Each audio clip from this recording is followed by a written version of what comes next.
अगर आप चाहते हैं कि आपको हर महत्वपूर्ण खबर सबसे पहले मिले तो हमारे चैनल तिजारा मीडिया को लाइक और सब्सक्राइब करें। भारत ने पाकिस्तान के आतंकवादी ठिकानों पर मिसाइल हमले किए।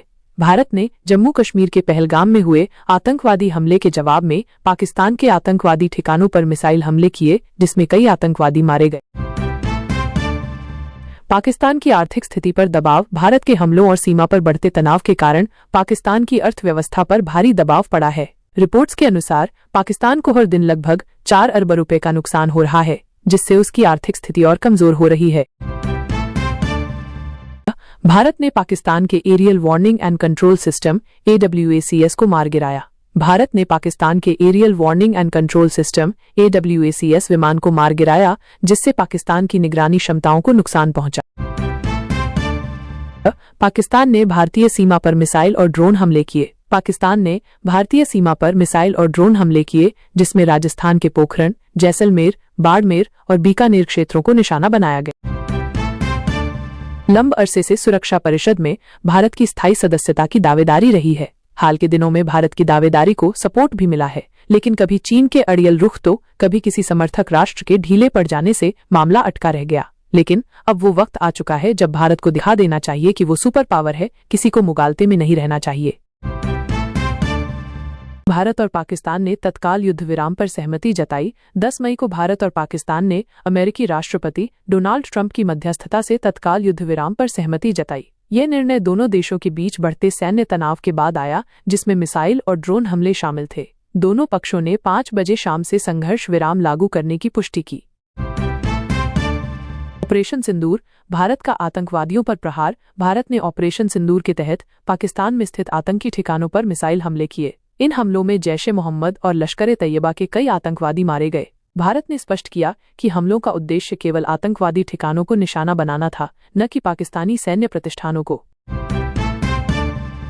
पाकिस्तान का जवाबी हमला। ऑपरेशन बुनियान अल मरसूज। पाकिस्तान ने भारत के हमलों के जवाब में ऑपरेशन बुनियान अल मरसूज शुरू किया। इस अभियान के तहत पाकिस्तान ने भारत के कई शहरों, जिनमें नई दिल्ली भी शामिल है, पर ड्रोन और मिसाइल हमले किए। इन हमलों में दोनों पक्षों को नागरिक और सैन्य नुकसान हुआ।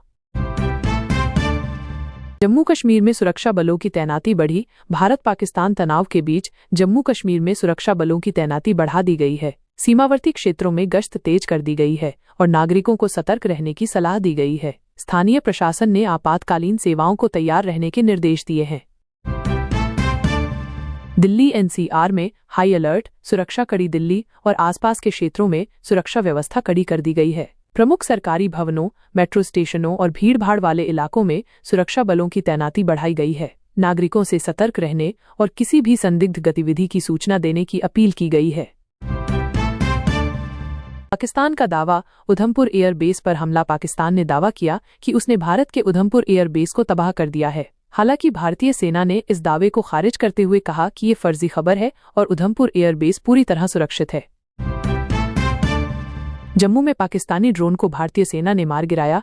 जम्मू में भारतीय सेना ने पाकिस्तान द्वारा भेजे गए एक ड्रोन को मार गिराया। ये ड्रोन भारतीय सीमा में घुसपैठ की कोशिश कर रहा था। सेना ने इसे समय रहते नष्ट कर दिया, जिससे संभावित खतरे को टाल दिया गया।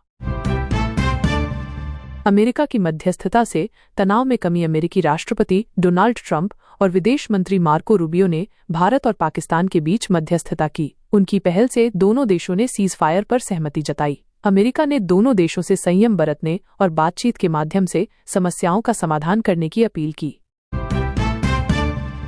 पाकिस्तान ने भारतीय ठिकानों पर फतेह एक मिसाइल दागी, जिसे भारतीय एयर डिफेंस सिस्टम ने मार गिराया। यह मिसाइल हमले के जवाब में किया गया था, जिससे दोनों देशों के बीच तनाव और बढ़ गया। G7 देशों ने भारत और पाकिस्तान से सीधी बातचीत की अपील की। G7 देशों ने भारत और पाकिस्तान से सीधी बातचीत की अपील की है। उन्होंने दोनों देशों से संयम बरतने और कूटनीतिक माध्यमों से विवाद सुलझाने की सलाह दी है, ताकि क्षेत्रीय स्थिरता बनी रहे। राजस्थान के 3 शहरों में रेड अलर्ट जारी। भारत पाकिस्तान तनाव के चलते राजस्थान के बाड़मेर, श्रीगंगानगर और जोधपुर में रेड अलर्ट घोषित किया गया है। प्रशासन ने नागरिकों से घरों में रहने और अनावश्यक यात्रा से बचने की सलाह दी है। सुरक्षा बलों की तैनाती बढ़ा दी गई है। सीमावर्ती जिलों में ब्लैकआउट और आपातकालीन उपाय लागू। राजस्थान सरकार ने सीमावर्ती जिलों में ब्लैकआउट सरकारी कर्मचारियों की छुट्टियों की रद्दीकरण और स्कूलों की बंदी जैसे आपातकालीन उपाय लागू किए हैं। यह कदम पाकिस्तान की संभावित हमलों की आशंका के मद्देनजर उठाया गया है। 13 ऑपरेशन सिंदूर के तहत राजस्थान में हाई अलर्ट। भारत द्वारा शुरू किए गए ऑपरेशन सिंदूर के तहत राजस्थान के सीमावर्ती क्षेत्रों में हाई अलर्ट घोषित किया गया है। सेना और वायुसेना की तैनाती बढ़ा दी गई है और नागरिकों को सतर्क रहने की सलाह दी गई है। सिरसा में मिसाइल के अवशेष मिले। हरियाणा के सिरसा जिले में एक मिसाइल के अवशेष पाए गए हैं। सुरक्षा बलों ने क्षेत्र को सील कर जांच शुरू कर दी है। यह घटना भारत पाकिस्तान के बीच बढ़ते तनाव के बीच हुई है। 6 जिलों में बारिश की चेतावनी जारी। मौसम विभाग ने हरियाणा के पंचकूला, अंबाला, यमुनानगर, करनाल, कुरुक्षेत्र और कैथल जिलों में हल्की बारिश की चेतावनी जारी की है। किसानों को सावधानी बरतने की सलाह दी गई है।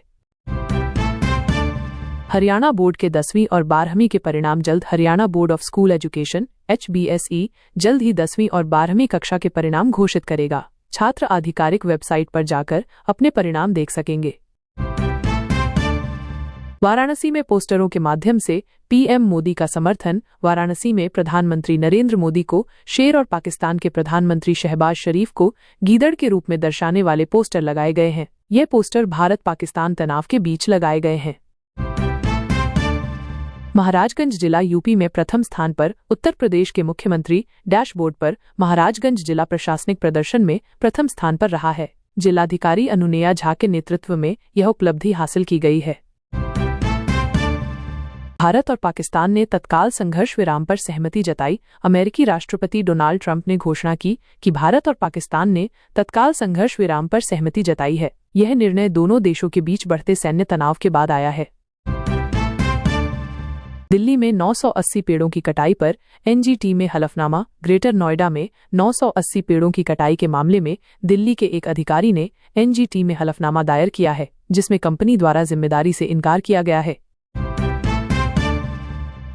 राजस्थान में अगले 3 दिन तक पश्चिमी विक्षोभ का असर जारी रहेगा। 13 मई तक जिलों में आंधी और बारिश होगी। इस बीच लोगों को गर्मी से भी राहत मिलेगी। इससे पहले शुक्रवार को भी प्रदेश के कई जिलों में बारिश हुई। भारत और पाकिस्तान के बीच तनाव बढ़ता ही जा रहा है। इसी बीच प्रधानमंत्री नरेंद्र मोदी ने अपने आवास पर एक हाई लेवल मीटिंग की है। मीटिंग में तीनों सेना के प्रमुख, रक्षा मंत्री राजनाथ सिंह और राष्ट्रीय सुरक्षा सलाहकार NSA अजीत डोभाल शामिल।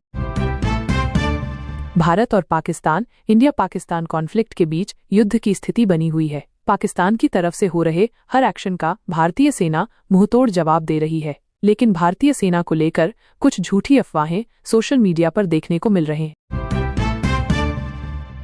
भारत पाकिस्तान के बीच बढ़ते तनाव के बीच लखनऊ देश की सैन्य ताकत का गवाह बनने जा रहा है। यहाँ तैयार की जा रही अत्याधुनिक ब्रह्मोस मिसाइल यूनिट का उद्घाटन कल होगा। स्वदेशी तकनीक से निर्मित ये मिसाइल जल, थल और नभ तीनों माध्यमों से वार करने में सक्षम है और इसकी मारक क्षमता 450 से 500 किलोमीटर तक है।